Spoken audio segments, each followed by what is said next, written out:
This is part 1 in a 12-part series titled Invisible High Leverage Skills. And at the end of the series, you'll find 12 skills you can leverage to drastically improve your sales. So let's get straight into the meat and potatoes. The first skill is friction mapping.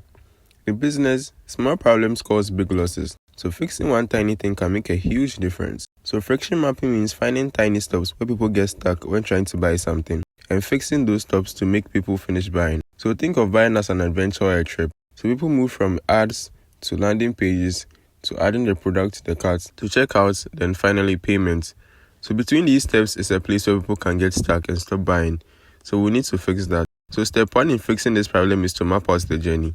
So sit down with a piece of pen and paper and write down each step, beginning from the ads to landing pages, to adding the product to the cart, to checkout, then finally payment, and draw arrows between them. And that's your map. And instead of only checking who buys at the end, look at every small step. These small steps are called micro conversions. So do this. Starting with the landing page, count the number of people who move from the landing page to adding the product to the cart, and keep doing this step by step.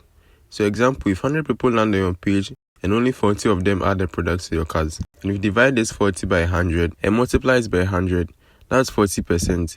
And this is your micro conversion for that step. And you can do this for every arrow. And this will show you where most people get stuck or stop moving. And that's the leak you need to fix.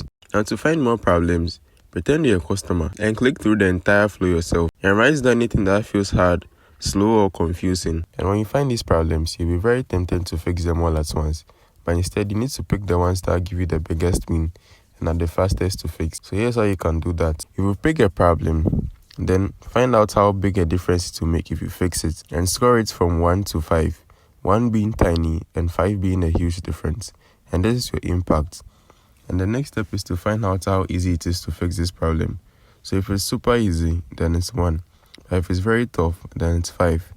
And if you multiply your impact by your ease, the score you get will be directly tied to the priority of the problem. So if it's very high, then you solve it first. And if you've learned anything from this video, it should be that you should find tiny problems that stop people from buying and fix the easiest one with the biggest impact first. Be sure to like and leave your thoughts in the comments, and I'll catch you in the next one.